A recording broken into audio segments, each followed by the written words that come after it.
Apna Course. Get smart, get ahead.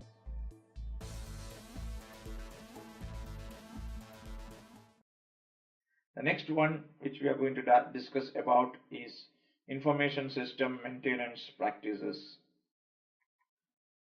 So manage change. So what is change?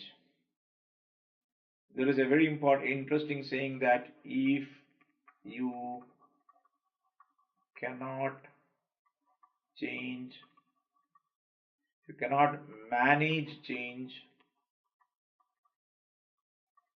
change will manage you.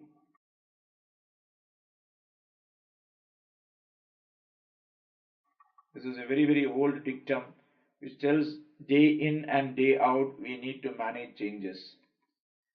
So now coming back to, we have already discussed organizational change management yesterday. Now we are going to talk about the change management from a technical perspective. So where do I get the information of changes? Is from your COBIT BAI 06. It talks about manage changes. Let us look at it in depth, what this means. So as mentioned earlier in COBIT, this BAI 06 talks about manage changes. Then there is something called a process description. So as per the process description of COBIT 5, I am just reading out the COBIT 5 description of the process. Manage all changes in a controlled manner, including standard changes, emergency maintenance relating to business processes, application and infrastructure. This includes change standards and procedures, impact assessment, prioritization and authorization, emergency changes, tracking, reporting, closure and documentation. So too many things have been mentioned in this manage changes aspect of COBIT. Let us now dissect each one of them. As I said already, the first is it has to happen in controlled manner. Then the next point is this control manner is applicable not only to standard changes, it also talks about emergency maintenance.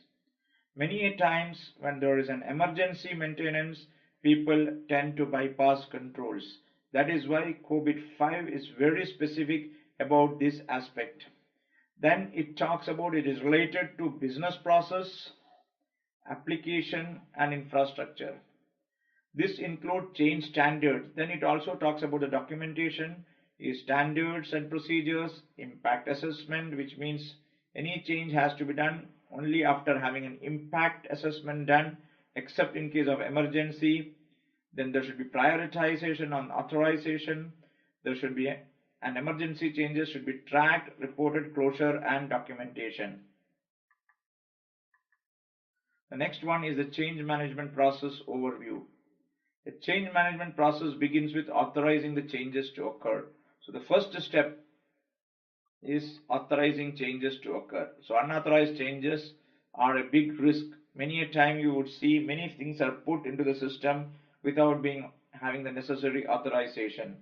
So as an IS auditor, when I'm going to check the various things, the first thing I would check is the number of changes during the audit period.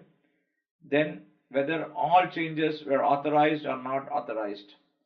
The next important thing which I will look into as an auditor is requests initiated from end users, operational staff and system development maintenance staff. These are also called CR, change request. It's called CR. In some places you will hear the word CR or change request. They should be in a format that ensures all changes are considered for action and that allows the system management staff to easily track the status of the request. Many a times as a part of our audit, we have seen change requests coming in email. People just act upon change request over email. They start working on it. They give an emergency patch. At the end of the day, nobody knows what has happened and where it has happened. So one of the most important controls as when the change management process is change management or change request should happen in a standard format And when the change request format comes, it should be analyzed. As we go along, we will see that all requests for changes should be maintained.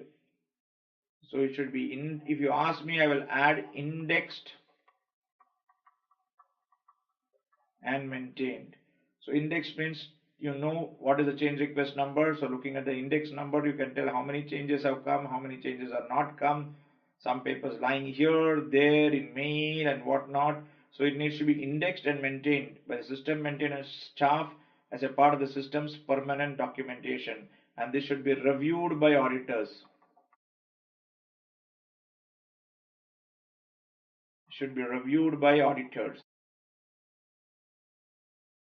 Manage change acceptance and testing is another. So change management is one work process. The next one is manage change acceptance and testing. These are two different domains as far as CISA is concerned or the COVID is concerned.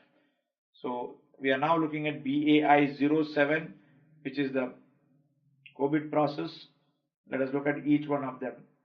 The heading is manage change acceptance and testing. So formally accept and make operational new solutions, including implementation planning, system and data conversion will come only in case of migration. If it is a new system, this data conversion will not be there. Acceptance testing, communication, release preparation, promotion to production of or new change business process and IT services, early production support, and a post implementation review. All this needs to be undertaken as a part of this complete process. In the value chain of processing as per COBIT, it will end with post implementation review. Now let us look at what are the various aspects of this. One is deploying changes, one is documentation, one is testing change programs, one is auditing program changes, one is emergency changes, deploying changes back into production, change exposures. So let us look at each one of them in depth. Deploying changes. One of the most important security control is SOD, which we have already discussed in domain 2, segregation of duties. Who is accountable and who is responsible for deploying the changes in many environments. The environments could be test, and it can be production, it can be development. So we need to understand who deploys the change in development, who deploys the change in test bed, and who deploys the changes in the production environment. Whether there are separate people doing, whether there is necessary segregation of duties in the system to ensure that these are done by different people. If there is no SOD, what are the compensating controls, which we already discussed yesterday or in the domain 2 rather. Okay, then comes change management documentation. This is also very, very important. All changes should have a release note. Release note. You should have a change request. You should have a change authorization. You should have development green signal. Then you got testing green signal, and then finally the release note. So you need to look at the documentation from end to end. Next aspect which is coming is testing of change programs. Testing change programs can be of 2-dimension or rather 3-dimension: development testing, developer testing, testing team testing, or external client testing.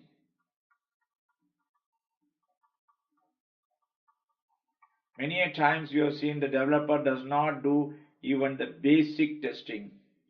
The basic testing is a functional responsibility of the developer. Only after the basic testing is done can the developer send it to the testing team for testing. A testing team can be in-house or can be outsourced. The third one is testing of the change programs by the customer, and the customer has to give a green signal In any standard processes, it is the customer's responsibility to give a sign off before putting any change into the live or the production system. But many a times we have seen the customer pressurizes the software vendor to implement this and does not give a necessary disclaimer. It is very important to understand that testing and sign off from the customer is very important before you put the changes into the system. Next aspect is auditing program changes. Then we have got something called emergency changes. They are also known as, there are one more jargon which is used, is hot fixes. In certain situation in a live production environment, there may be showstoppers. The system comes to a grinding halt, the system does not move ahead or go backwards. In order to manage these showstoppers, you need to have emergency changes. It cannot be said that new system there will be absolutely no emergency changes. In that case, we are living in a very utopian world. Emergency changes will keep happening during the life cycle. The key issue in emergency changes is whether it is properly documented, whether it is authorized, and the most important aspect which we miss when we look at emergency changes is post implementation of emergency changes in production, somebody needs to test it. In many auditing assignments which we have seen, this could also be very important for your CISA examination, that emergency changes need still to go the testing phase by the testing team. Whether it is post going live or before live, that is immaterial, but all emergency changes also needs to be tested. Once all this emergency change or normal change is done, it has to be deployed, changes back into production. Then there is also a risk of unauthorized changes or change exposures, which all of us need to be aware of. This is one of the area where the auditor is supposed to look at and identify those cases where there are unauthorized changes. The next subject is configuration management, which is also a part of COVID. So the number is BAI10 is the configuration management. Now let us look at what is configuration management. And in case of ITIL or ISO 20000, there is a concept called CMDB, which is configuration management database. All configuration changes and all configuration requests goes through a process of CMDB. It is this concept of ISO 20000 which has been brought into COVID. So what does configuration management talk about? What it talks about is maintenance request must be formally documented and approved by change control group.